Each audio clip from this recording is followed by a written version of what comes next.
हाँ तो देखिए, हमने आज ओम के नियम लेके आए हैं। तो ओम के नियम हमारा है ये 5 नंबर का हम बताने वाले हैं, ठीक है ना। इस बार के लिए गारंटी, यदि 2 नंबर में पूछेगा तो खाली इसका लिटरेचर देना है। तो इसका लिटरेचर में भी अभी कुछ अवशेष बचा हुआ है जो हम यहाँ देखिए, आपको जगह बचेगा तो इसको लिख करके सामने लिखना है, लेकिन हमारा जगह नहीं बचा, इसलिए हम यहाँ भी ग्राफ बनाएंगे, यहाँ भी अब समझाएंगे क्या लिखा हुआ है कि ओम के नियम को लिखे तथा सत्यापन ग्राफ करें, है ना। ये देखिए यहाँ लिखे, देखिए क्वेश्चन है, ये वाला हमारा क्वेश्चन है, ठीक है। ये जितना भी है हमारा क्वेश्चन है, कह रहा है कि ओम के नियम को लिखे तथा सत्यापन ग्राफ से करें। तो यहाँ ओम के नियम इस प्रकार से लिख देना है। उसके बाद चर ताप पर किसी चालक तार से प्रवाहित विद्युत धारा चालक के सिरों के बीच के विभवांतर के समानुपाती होता है। फिर से बोलते हैं, अचर ताप पर किसी चालक तार से प्रवाहित विद्युत धारा चालक के सिरों के बीच, मतलब चालक के सिरों के बीच, जैसे एक सिरा पर यहाँ जोड़े, एक सिरा पर वहां जोड़े, और इसके बीच के विभवांतर, मतलब इसके देखिए का बीच के विभवांतर, मतलब यहाँ जोड़े और यहाँ जोड़े तो बीच के विभवांतर हो गया। तो बीच के विभवांतर दोनों सिरा, मतलब बीच के विभवांतर के सीधे समानुपाती होता, मतलब इधर जोड़ दिए इधर जोड़ दिए, दोनों सीधे समानुपाती न हुआ, इसीलिए यहाँ लिखा है बीच के विभवांतर दोनों चालक के सिरे के बीच के विभवांतर के सीधा समानुपाती होता है, डायरेक्ट जाता है।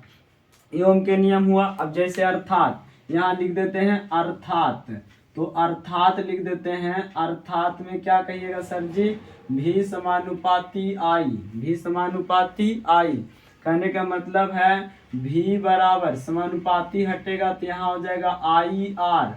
तो आर हमारा, चूंकि आर हमारा क्या सर जी, तो आर हमारा नियतांक है, क्या है जी, नियतांक, क्या है सर जी, नियतांक। फिर से लिख देते हैं, आर हमारा क्या है, नियतांक, है ना। इसको ब्रैकेट में घेर दीजिएगा। अर्थात भी समानुपाती भी बराबर आई आर, आर नियतांक है।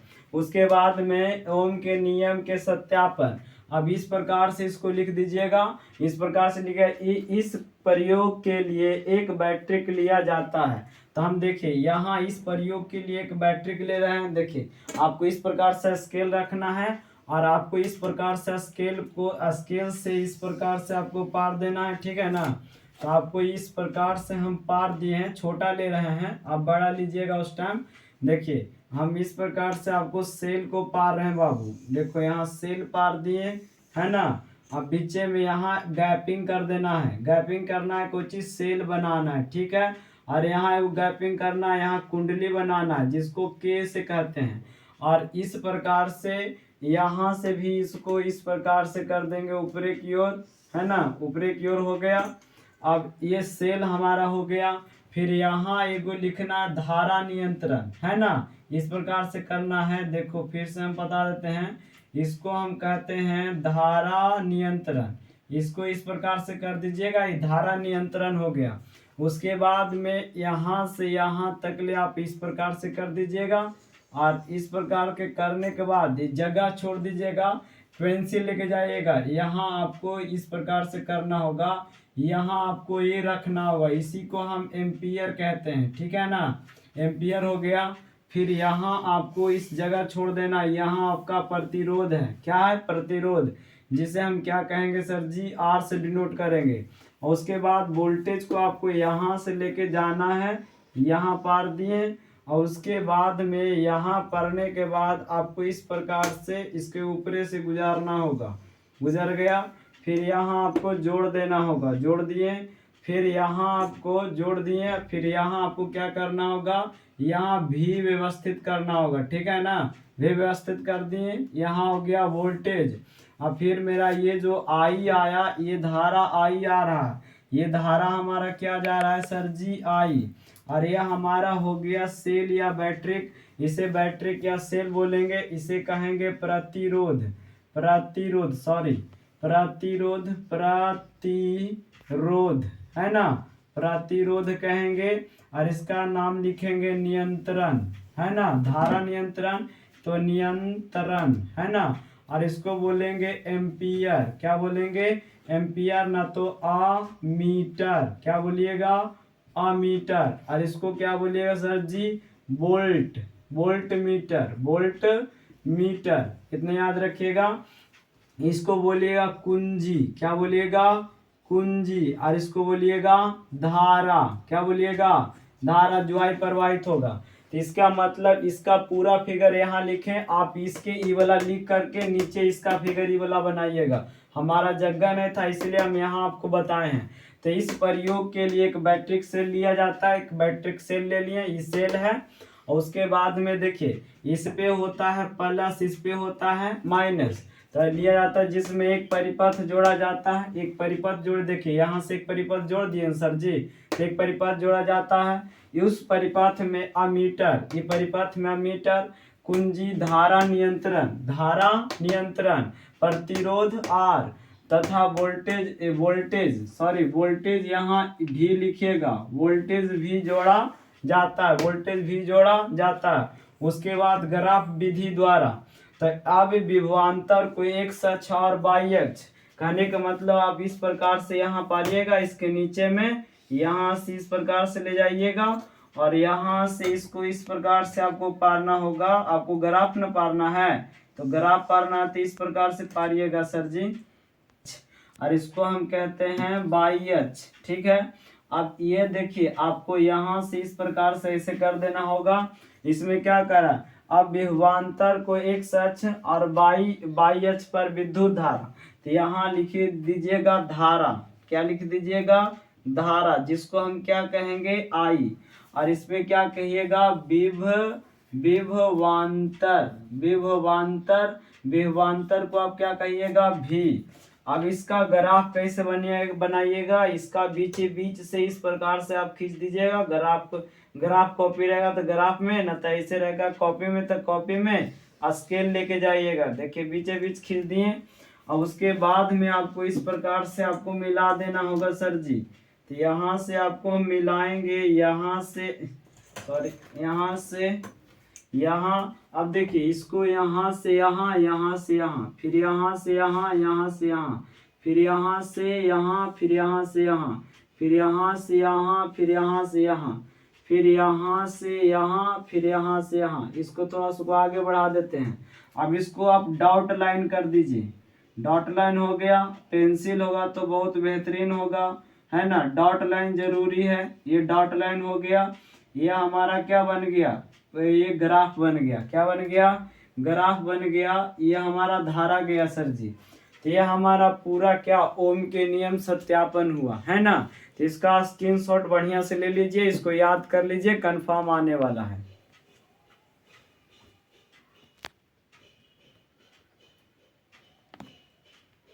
हाँ देखिए तो हम आज से पढ़ेंगे, ये आपको 5 नंबर में भी गारंटी है ना। इसको भी बढ़िया से देख लीजिएगा। कह रहा है कि श्रेणी क्रम संयोजन तथा समांतर क्रम संयोजन का व्यंजक सत्यापन करें। कहने का मतलब श्रेणी क्रम संयोजन का परिभाषा है वैसा संयोजन जिसमें प्रतिरोधों को एक लगातार क्रम में संयोजित किया जाता है, उसे हम श्रेणी क्रम संयोजन कहते हैं। अर्थात आर एस समतुल्य प्रतिरोध बराबर R1 plus R2 plus R3। यही को सिद्ध करेंगे कि कैसे R1 plus R2 plus R3 आया। ठीक है, तो इसके लिए श्रेणी क्रम संयोजन का सत्यापन, तो इसके लिए पहले नंबर आपको एक ग्राफ बनाना होगा जिसको हम कहते हैं सत्यापन ग्राफ। तो आपको इस प्रकार से एक ठो ग्राफ बना लेना होगा। इस साइड में, पेपर के इस साइड में ग्राफ बना लेना होगा। अब इसका ग्राफ देखिए इस प्रकार से बनेगा, उसी जैसे ओम के नियम बताए थे उसी पर ये आधारित है बाबू, है ना। ओम के नियम जस्ट अभी बताए ना, उसी पर ये आधारित है। इसको बढ़िया से देख लीजिए, है ना। देखिए यहाँ कर दिए और इसको इसके जगह हम एक सेल लगा दिए। ठीक है, क्या लगा दिए सर जी? सेल। क्या लगा दिए? सेल। और उसके बाद में से हम भी से सूचित करते हैं, वोल्टेज या बैटरी भी बोलते हैं। इसे हम भी कर दिए, वोल्टेज देता है, इसको हम बैटरी बोलते हैं। क्या बोलते हैं? बैटरी बोलते हैं। तो बैटरी से हमारा यहाँ प्लस होता है, यहाँ क्या होता है? माइनस। अब यहाँ देखिए, यहाँ प्रतिरोध हम जब करेंगे तो R1 हुआ, ये हमारा R2 हुआ, ये हमारा क्या हो गया? R3 हो गया, ये हमारा जुट गया। तो इसको हम R1 कहेंगे, इसको हम R2 कहेंगे, इसको हम R3 कहेंगे। अब इसमें से देखिए सर जी, इसमें से यदि जो हमारा वोल्टेज गया तो वोल्टेज गया तो हमारा धारा आई दम वही हुआ, लेकिन यहाँ वोल्टेज हमारा V1 हो गया, वोल्टेज हमारा V2 हो गया, वोल्टेज हमारा V3 हो गया।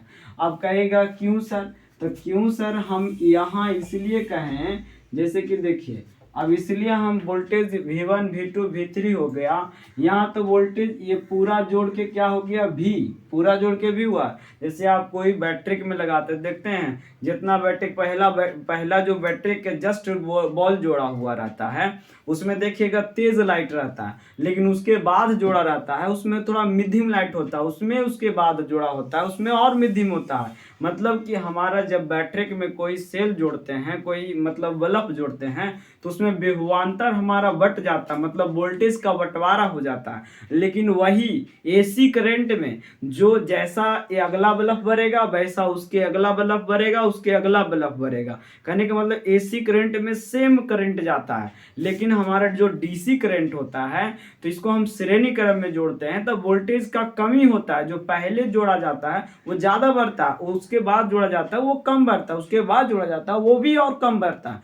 किसके कारण क्या है, किसका वोल्टेज का बंटवारा हो रहा है, और सीमित करंट है और वोल्टेज का बंटवारा हो रहा है। जो पहले आया जो ज्यादा खाया, और जो बाद में आया जो पछताया। जिन्हें कहा जाता है जो सोया जो खोया, जो जागा जो पाया। तो ये बेचारा पहले आया तो सोया नहीं था, मतलब जागा हुआ था, तो पहले खा लेता है ज्यादा, तो V1 हुआ, V2 हुआ, V3 है वो। कहने का मतलब देखिए इसको सीधे हम लिखेंगे सत्यापन में, एक बैटरी सेल लिया जाता है, यहाँ लिखेगा एक बैटरी है ना, एक बैटरी सेल लिया जाता है, एक बैटरी सेल लिया जाता है, एक बैटरी सेल लिया जाता है, एक बैटरी सेल लिया जाता है, जिसमें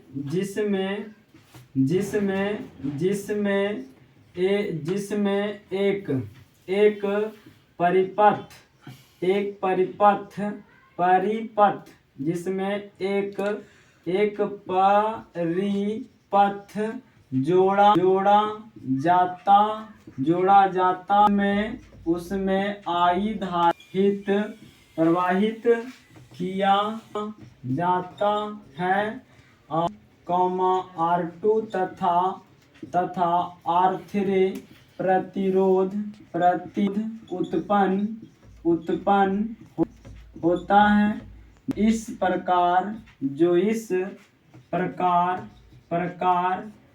प्रकार सत्यापित है, जो इस प्रकार क्या है, सत्यापित है। अब यहाँ लिखेंगे ओम के नियम से, तो ओम के नियम से है ना, तो ओम के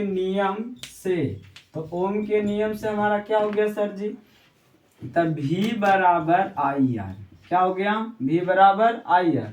चूंकि हमें एक बात पता है कि V एक ही है, लेकिन V1 plus V2 plus V3 पूरा हमारा एक V1 है। V1 वोल्टेज उतना ही है, लेकिन V1 V2 V3 बंटवारा हो गया। अब हम इसको ऐसे कर सकते हैं कि, और हम जान सकते हैं कि V बराबर V1 plus V2 plus V3, तो V3 है। उसके बाद हम क्या लिखेंगे, यदि जो हम V1 कहते हैं तो इसको हम क्या लिखेंगे, IR1, समीकरण फर्स्ट है ना, V1 बराबर IR1, आई के साथ R1 है। यदि जो हम V2 जोड़ते हैं तो इसको कहेंगे IR2, समीकरण क्या लिखेंगे, सेकेंड। जब हम इसको V3 कहते हैं तो इसको कहेंगे IR3, ये समीकरण हमारा क्या हो गया, थर्ड। समीकरण थर्ड हो गया। समीकरण फर्स्ट, सेकेंड और थर्ड को क्या करने पर, जोड़ने पर। यहाँ लिखेंगे समीकरण 1 प्लस 2 और प्लस 3 को क्या करने पर, को जोड़ने पर, क्या करने पर, जोड़ने पर। तो जोड़ दिए। अब इसमें हम क्या लिखेंगे सर जी, V1 plus V2 plus V3, और इसमें हम क्या लिखेंगे सर जी, IR1 plus IR2 plus IR3। और इसमें देखिए V1 V2 V3, चूंकि समीकरण देखिए, समीकरण फर्स्ट में देखिए V1 V2 V3 बराबर क्या है V, तो हम यहाँ क्या लिख देंगे V। अब इसको हम I कॉमन खींच लिए तो क्या बन गया I R1 plus R2 plus R3। अब देखिए चूंकि हमें V बराबर आई आर देने हैं, V बराबर आई आर, तो हम V के जगह पर हम आई आर रख सकते हैं कि नहीं रख सकते हैं, रख सकते हैं। तो हम यहाँ देखिए यहाँ लिख देते हैं, ठीक है, V बराबर आई आर, तो V के जगह पर हम आई आर रख देते हैं, और into I into R1 plus R2 plus R3, I से आई खत्म, यहाँ R बराबर हो गया R1 plus R2 plus R3। यही हमारा क्या हो गया, प्रूव दैट, यही आपका है आंसर, सत्यापन।